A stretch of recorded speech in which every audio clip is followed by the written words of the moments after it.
910 நாட்களுக்கு மேல உங்க மண்ணுக்காக போராடிட்டு இருக்கீங்க.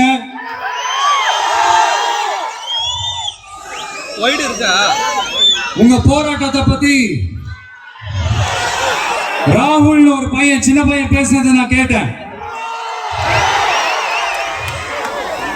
அந்த குழந்தையோட பேச்சு மனசு ஏதோ செஞ்சிருச்சு. உடனே உங்க எல்லாரையும் பார்க்கணும்னு தோணுச்சு, உங்க எல்லாரையும் கூட பேசி ஆகணும்னு தோணுச்சு, உங்க எல்லாரும் கூட நான் நிப்பேன், நீ தொடர்ந்து நிப்பேன் சொல்லணும்னு தோணுச்சு.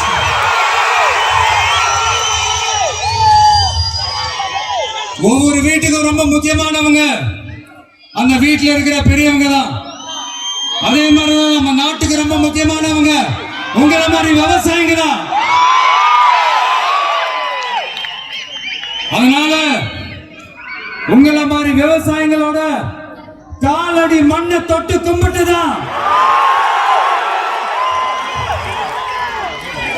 என்னோட பயணத்தை தொடங்கணும்னு ஒரு முடிவோட தான் இருந்தேன். அதுக்கு சரியான இடம் இதுதான் எனக்கு தோணுச்சு.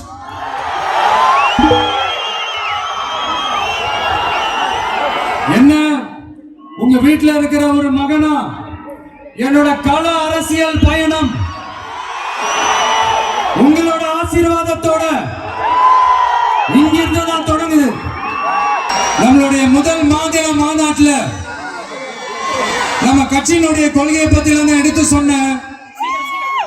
அதுல ஒண்ணுதான் இயற்கை வள பாதுகாப்பு. சூழலியல் மற்றும் காலநிலை நெருக்கடியை எதிர்கொள்ளக்கூடிய இயற்கைக்கு ஊறு விளைவிக்காத பகுதிசார் மாநில வளர்ச்சி பரவலாக்கம். இதான் நாம் அறிவிச்ச அந்த கொள்கை. இதான் நான் இங்க சொல்றதுக்கு காரணம் ஓட்டு அரசியலுக்காக இல்ல.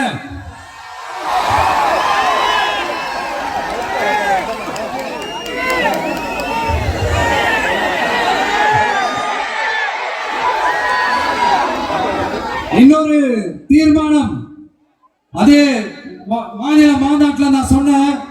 அது விவசாய நிலங்கள் பாதுகாப்பு கொள்கை தீர்மானம். அதுல காஞ்சிபுரம் மாவட்டம் பரந்தூரில் 1000க்கும் மேற்பட்ட ஏக்கர் பரப்பளவில் 13 நீர்நிலைகளை அடிச்சு சென்னையை நிரந்தரமாக வெள்ளக்காடாக்கும் திட்டத்தை ஒன்றிய மாநில அரசுகள் கைவிட வேண்டும் வலியுறுத்தின.